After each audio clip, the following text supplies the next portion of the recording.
They say motherhood is a journey, but let's be honest, sometimes it feels more like a roller coaster with no seatbelt. I bet you're like me, wondering why babies, or teens in my case, don't come with instruction manuals. Welcome to This Incredible Mom Life, the podcast that celebrates the beautiful chaos, quiet wins, messy moments, and everyday miracles of being a mom.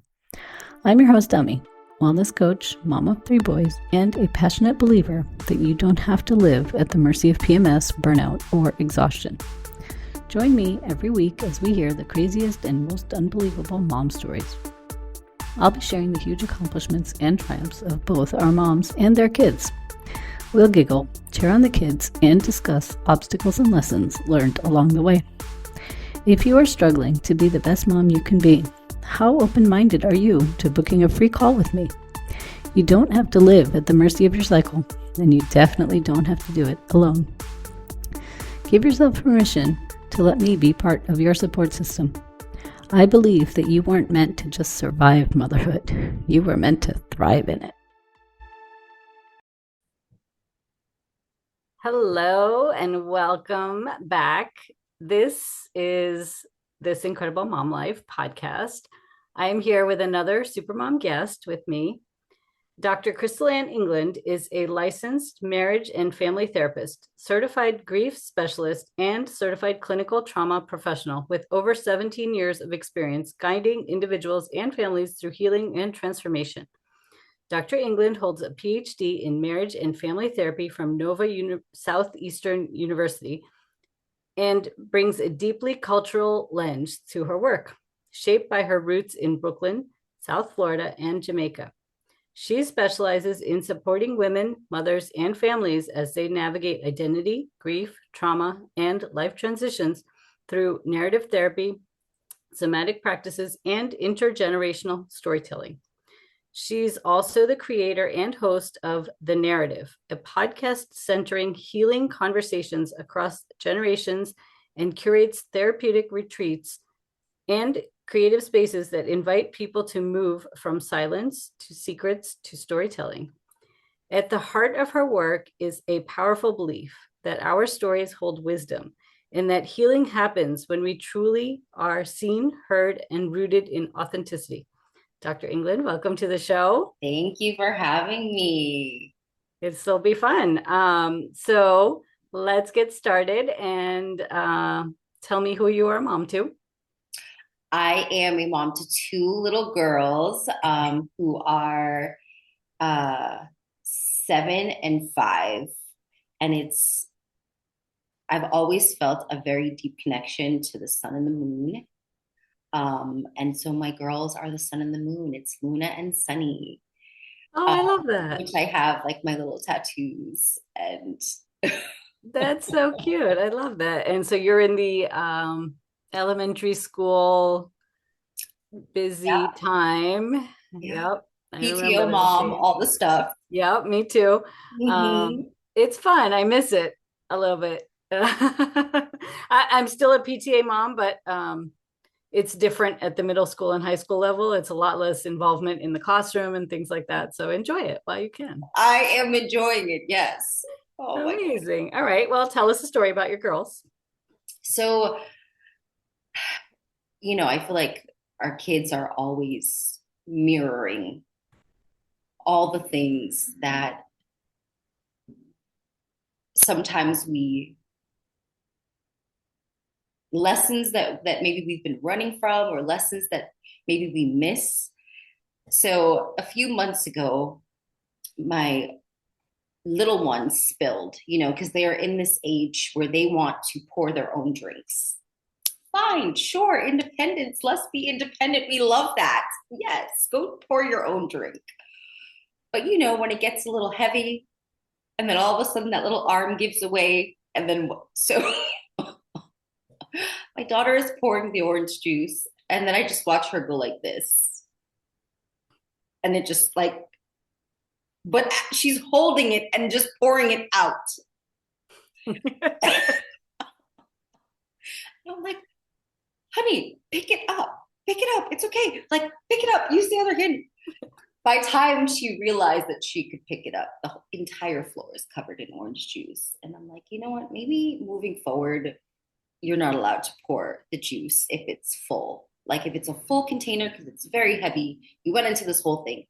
And the whole time, my older daughter, my oldest, is like watching me.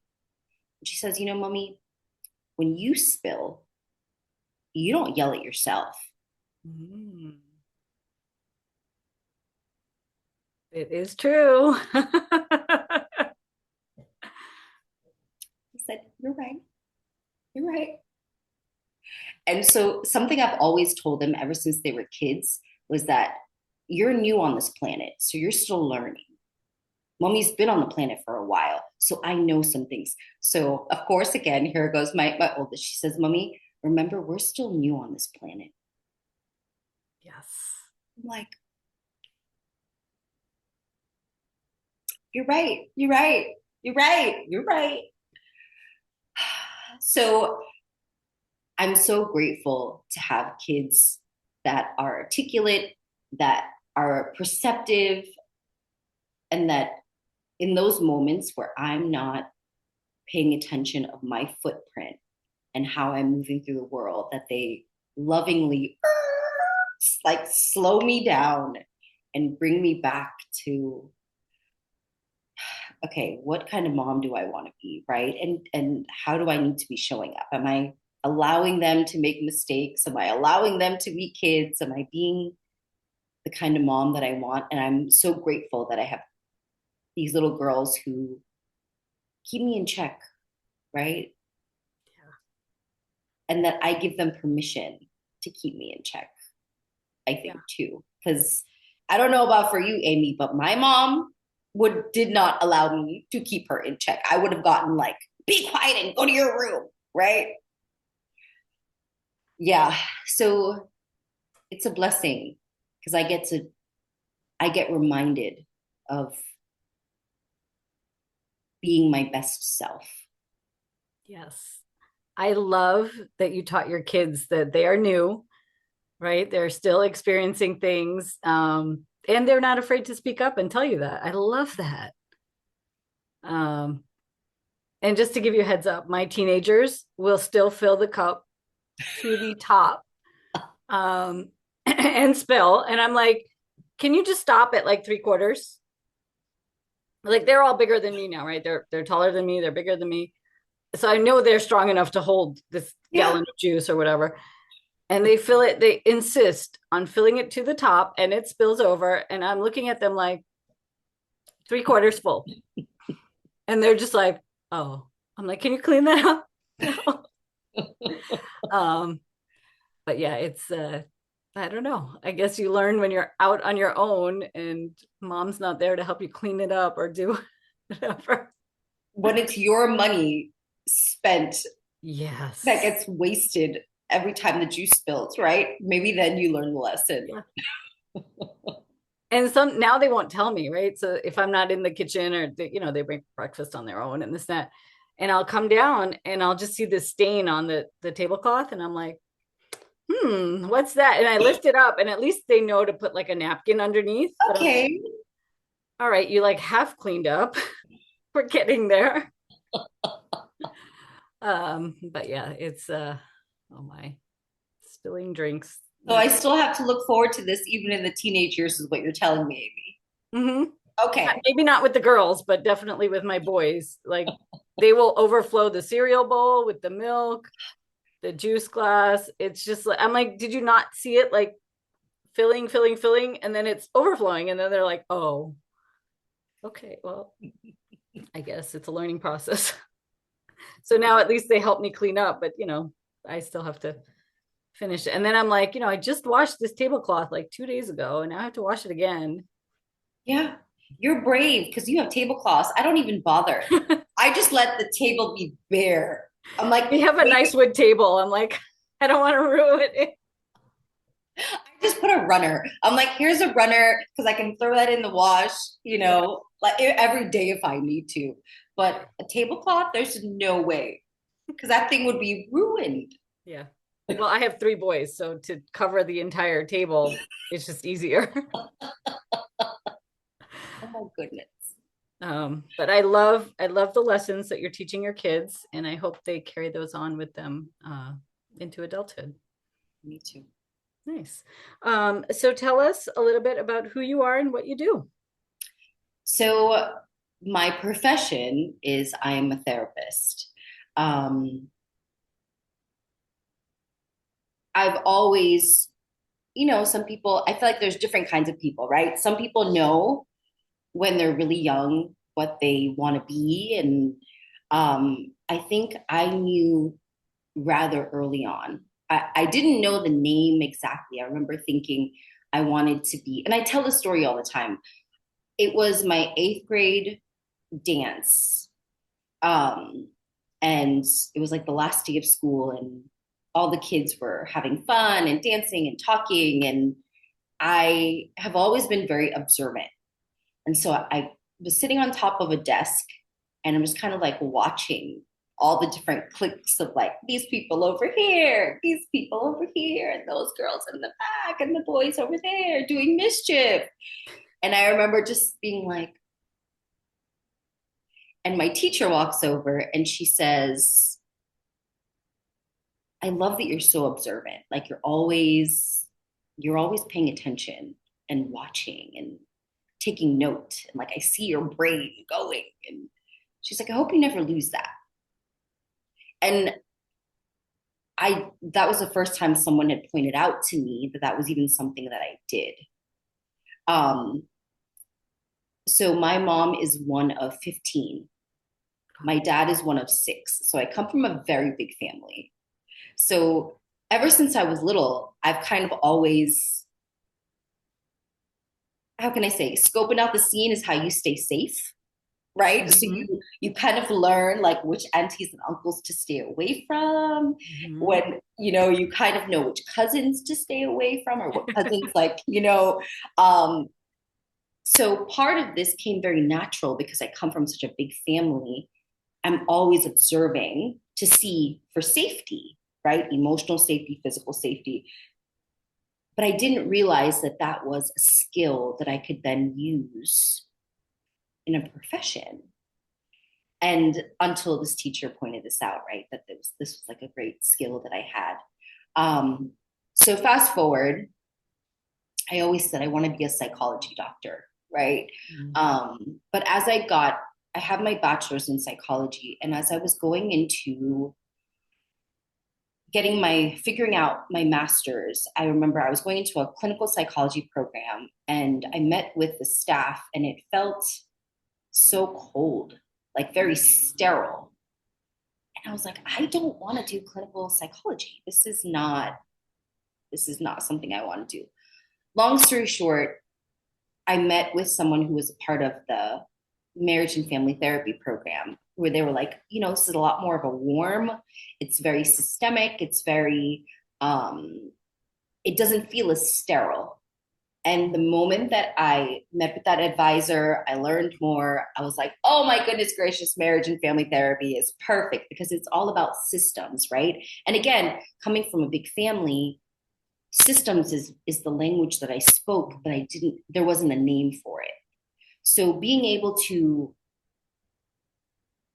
exist within the family system and then exist within these additional systems, it was natural for me. So I'm saying all of that to say, when I found marriage and family therapy, it was like, this is perfect. And that's kind of how I got into the field of just, I've always known that I wanted to do this work. And I think it's always come very easy for me. Um, and a lot of the work that I do now, so fast forward to now, majority of the work I do is with systems. So I work a lot with couples. So what I do is I'll see the husband separate, I'll see the wife separate, I see them together. I'll even sometimes bring in the mother-in-law, bring in the kids. I also work a lot with moms and daughters. So I will work with the mom separate, the daughter separate, then I work with them together.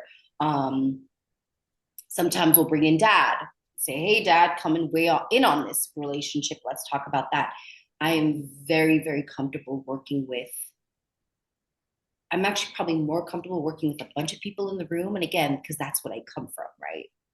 Is yeah, I talk about this and I get so excited because I really enjoy the work that I do and being able to help families make sense sometimes of the chaos and figure out better ways of existing together and healing and growing.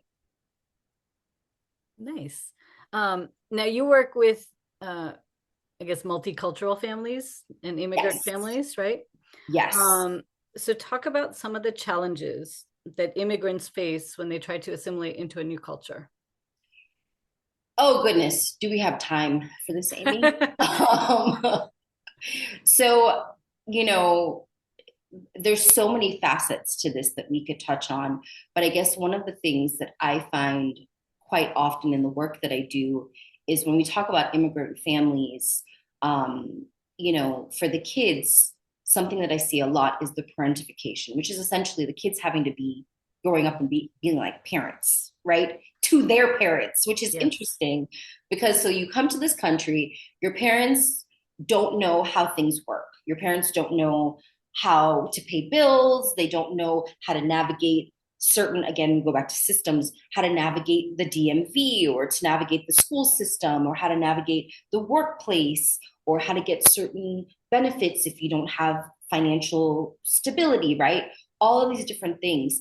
And so as a child, they sometimes they expect you because you're more familiar with how certain things work, they want you to kind of bridge the gap. But then what happens is you play this role of helping your parents, but then when you have to then step back into being a kid, sometimes your parents are like, remember you're a child. But then it's like, wait, but I pay your bills for you. I'm the one who also opened your bank account. I'm also the right. So you're Yeah. doing all of these things as almost an adult or the parent of your parents, it feels like sometimes, but then you're reminded quickly that you're just a child. And this is so confusing because one thing as humans that we don't do well, we do not play multiple roles well. We don't. Either I'm a child or I'm the parent. Don't make me do both because I we don't know how to do that. We don't know how to navigate these dual relationships. We don't, and so I find that a lot of times it's really helpful to remind immigrant parents of it is not fair to rely on your children. Mhm. You have to figure out how to navigate this the same way that they're figuring it out because they don't know either. They have to figure it out.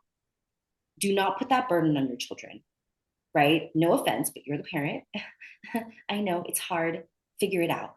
Because what happens is then what I see long term is 45-year-old women who then have picked up a husband that they are also parenting, Mhm. right? Because again, we don't know how to lock that part off. So when we are a parent in major relationships as a child, we then assume that relationship then even in our romantic relationships. Um, Even within work, then at work, we feel that we're responsible for taking care of all the people, right? And so it bleeds into every facet of our life where we are feeling that we are responsible for taking care of everybody. And this is where burnout comes, right? So now you're 45 and you're like, why am I so tired of everybody and everything? And it might seem so simple to your parents of like, oh well, I was just asking you to navigate these systems, but it has these long-term effects. As I'm saying that, Amy, is anything even like resonating with you? Yeah, yeah. No, I see it, having immigrant parents myself. I mean, I was born and raised in the US, but I have other family members and things who the families came when the kids were older and this and that. And I've seen that both in my family and as a healthcare provider. I've seen that in the offices, right, where the child is translating Filling out the paperwork, I'm sure. symptoms. Yeah, and the if I give a medication, the child will be like, okay, this is how. Like I have to tell the kid, and then they tell the parent how to take it, and I'm relying on that, right? Yeah. Of course, we have translation services and this and that in the hospital, but in the small offices, sometimes it's not available. So I have seen that, and I do uh, totally agree that the kids are taking on much more responsibility than I think they should be taking on. Yeah. Um, and I know you touched on this a little bit, but what's the difference, like coming to a new country as an adult versus coming as a kid? Like, do you see any? Oh, yeah. I mean, I have so many clients where, you know, I'm first generation born in this country. Um, and I had to navigate. Yeah, I always think about this. So something as simple as applying to college. Mhm. My parents don't have college degrees, right? My dad, I think he maybe finished sixth grade. He has a sixth grade education, but the man he is an aircraft mechanic and inspector. The man is brilliant, but not what we would consider academic, right? Um, he can literally take apart an entire airplane engine and put it back together. That's literally what he does daily. But when it came to things like applying to colleges, my dad, this is like, what is this? What is this paperwork? So I had to do all of that stuff myself. Come to find out there were deadlines. So I only got into one college because it had open Oh, enrollment year round. All the other colleges, I missed the deadlines too, oh no. right? I didn't even know what this was. Again, I'm saying all of this to say, even if you're born in this country, there's still major challenges because you're having to navigate systems that your parents more than likely have no idea how to navigate. But there's a major disadvantage when you're coming as a teenager. Like my husband came over when he was a teenager or right before becoming a teenager, and it was very hard for him. Mhm. Um, you know, simple things like just trying to figure out how to get certain assistance, how to get, how to make go through again navigating these systems. I think anytime that we're talking about immigrants in this country, I think too often people don't realize that, sometimes they see the success of immigrants and they're like, oh, look at all the success that these immigrants have been able to have, not realizing how hard and how much work. And so maybe for the regular person who was born here, we're having to put in 3, 4, 5 times the effort because we're learning things that we never even, there was no language for. And no one else before us has navigated. So we're for the first time ever, like, what are these things? How do you do it? Right. Um, yeah. So I think, but I guess all of that to say, when you come over as a child, I think it is extra hard. But I also think the first generation being born here is equally as hard. And even when we talk about things like identity, I have this conversation all the time. I was not born in Jamaica or Guyana. I was born in Brooklyn, New York, right?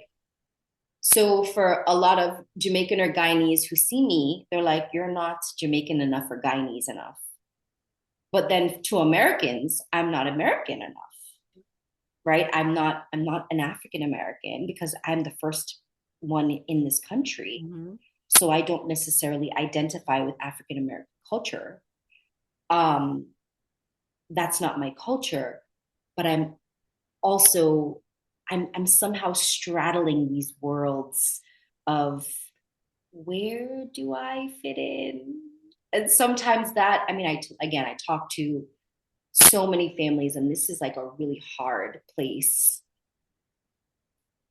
for immigrant children to be in, even first generation, Yep. because it's hard to know I don't fit any of these things. So then you kind of have to find your identity somewhere in the middle, Yeah. right? I mean, how was it for you, Amy? Same thing. Yeah. my parents came over in the 70s, and I'll just tell you a real quick funny story about New York City since you're from the area. But my dad was in the New York City area. He was applying, he's a doctor, so he was applying to hospitals for internships and this and that. And he saw somewhere in some newspaper or something, a hospital in Buffalo had an opening. So he called them, and they had like a phone interview. And then he was like, how can I get there by subway? And they were like, it's a little farther than a subway to get all the way up to Buffalo, New York. And he just didn't realize that like New York was bigger than New York City at the time. And he just told my kids the story like a couple weeks ago at dinner. So but yeah, like things like this. I have the same problem. I was born and raised here. My husband came over when he was 19 from India. And so just the way we interact with our parents and our kids and things is very different. You know, and going back to, your kids doing things that you don't know how to do. I will be the first one to say my kids are smarter than me in math and physics and all of those classes that I never did well in. And they're excelling in all of those things. And then, I can't help them with their homework, or that stopped many years ago. But even like my son, he's 16. He's like, Mom, there's some program in the university, over the summer. It's like a summer camp, and I want to do it. And he went and found the application and this and that. He just came to me and was like, here, you need to pay this fee. I was like, oh, okay, what is this program? Tell me about it. So it's good and bad, I think. But I definitely see the challenges. I've lived through the challenges. So I know that it's hard. Yeah. But you said something, Amy, that I think is so important and humbling, right? If we do this right, our kids are smarter than us. Yeah. And that's amazing, Yeah. right? That they have these opportunities to surpass us in ways exponentially, which is all, if you think about it, that's what our parents wanted, which is why they came to this country, which is why they brought us to this country, had us in this country, was that the hope of one day that our children's children and our children's children's children would surpass us exponentially, intellectually, financially, opportunity wise. And so the fact that that's happening tells me that the very reason your parents came here, Yeah. exactly, right? Like their dreams are unfolding. That was the American dream. Yeah. Yeah.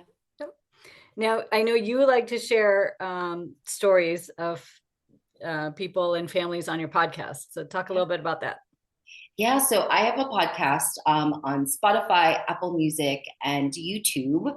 And it is the Narrative of Untold Stories podcast, which is, for years, I've been wanting to, just being Jamaican and Guyanese, what the oral tradition is, you sit down and you tell stories. This is what we do culturally. I remember when my grandpa was alive on my mom's side from Guyana, when all the cousins and all the aunties and uncles would come together around Thanksgiving or Christmas, we'd all be there and we'd all sit on the floor, and grandpa would be sitting on the couch and he'd be telling us Brother Anansi stories, right? And so Brother Anansi is a folklore story out of Africa. And it's usually used to tell stories of lessons and trials and how people overcome them. But it's all oral history. And my grandpa would always tell these stories. And we would all, down to the babies, to the adults, we're all sitting on the floor, like listening to grandpa, right? Just sucking in all these stories. And the same thing on my dad's side. My dad his family is from Jamaica, and my grandpa, as well on that side, would always tell stories of the war because he was a soldier. And it's interesting. Have you ever seen that movie Big Fish? No, I haven't. Oh my goodness, Amy, if you ever get a chance, amazing story. Put it on my list. Yes. So essentially it's about this father and the son, and the father tells all these stories, and the son thinks like the father is making, because the stories are elaborate, right? about these crazy things. And you think the father is making the story up. Come to find out that as you go through the movie, that he actually wasn't really making this as outlandish and as crazy as the story sounded. The dad was actually telling the truth, right? And this so reminds me of my grandpa on my dad's side. My grandpa would tell us stories how he was actually the one who created borax, the cleaning agent, Yeah. and how his friend stole the recipe. And Oh I no. remember telling like my cousins and I, we'd be like, Grandpa is crazy, right? Like, come to find out, there's some truth to that story. And that Grandpa actually wasn't this crazy old man who told these stories, but to all of his stories, there was truth. Like when now that he's dead and gone, and we've done some digging and we've done some different things, we come to find out that there's a lot of truth there. And as a child, I've always picked that up of storytelling. And I remember feeling called to do this now as an adult and I think even part of the reason why I went into therapy is because I get to hear people's stories. Yeah. I get to share and bear witness to the stories of their life. And I get to hold space for that. And I get to create safety. And sometimes I get to help them rewrite those stories so that they aren't just the victim, but how are they becoming the heroine, right? How are they turning that story around and changing the story of who they are to fit more of who they would like to become? And I realized that my entire life's calling has been around stories. All of it is connected. And so on my podcast, I have the pleasure of holding space and sharing stories with the world of these incredible everyday people with everyone. And I'm honored and I'm grateful that I get to do that. Yeah. And I've heard a couple of your episodes. They are powerful. Thank you, Amy. And you are also on, and you will Yes. in a couple of weeks. Yeah, everyone can check that out too. Nice. Um, yeah, I think your mission is great because everyone has a story. And like I said, I listened to a couple of your episodes before we first met. And yeah, there are some very powerful stories that you've shared. So that's amazing work that you're doing. I love it. Thank you. Talk about your blog and what kind of content you have over there. Yeah, so on Medium, I actually have a blog that is related to the podcast. So if you are a reader instead of a listener and you would rather because sometimes I know that the podcast can be like 30 minutes, 40 minutes. Let's say you don't have that time. Let's say you just want, okay, tell me what's the gist of it, right? You can do a quick 6-minute read, run to the blog, read the blog, get everything you need, see what resonates. I've just found the blog to be so much more helpful.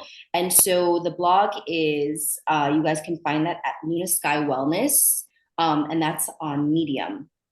So if you guys want to hear it, I would love for you guys to subscribe, like it, share it, give me some feedback, tell me what you think.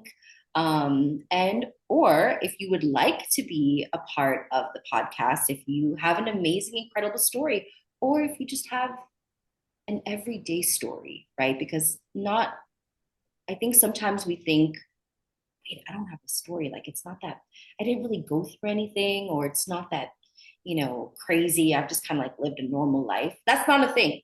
We all have a story. So if you feel courageous and you would like to share your story, don't hesitate to reach out to me and we can set up something. And I would love to be able to hold space for you. Perfect. And so where can they find you? You can find me on Instagram. I am at Luna Sky Wellness on Instagram. Hold on, let me not lie to you. And also, you can find me on Threads as well at Luna's. Hold on, let me find exactly because it is Luna Sky Wellness and Consulting. And the same thing for Threads. So Instagram, Threads, those are the two that I really use. And then also, like I said, YouTube, you can find me, Spotify, Apple Music, as well as Medium.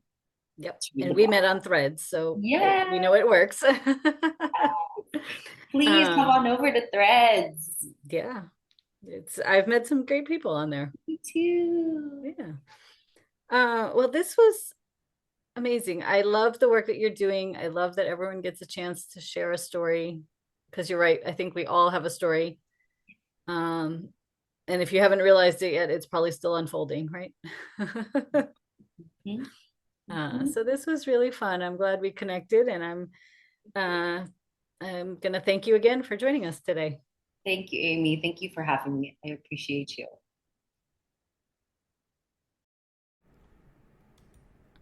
Are you struggling to be the best mom you can be? Are you fatigued, overwhelmed, and stressed out? Are you losing precious time with your family because of PMS? If so, sign up for my free gift on how to start living in tune with your monthly cycle. The link to get it is in the show notes below.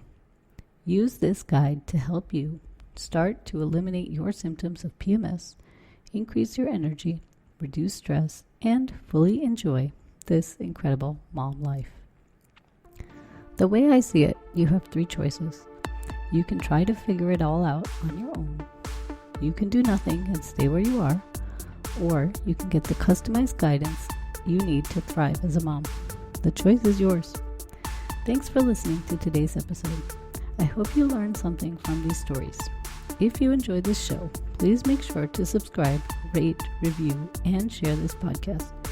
It really helps this show grow. If you have a mom story you would like to share, click on the link in the description below on becoming a podcast guest. Remember, the content on this podcast is for general information only. It does not replace any medical advice given by your healthcare providers. Please check with your doctor if you have any questions about your specific condition and before starting any new diet or exercise regimen. Thank you, and you will hear from me soon.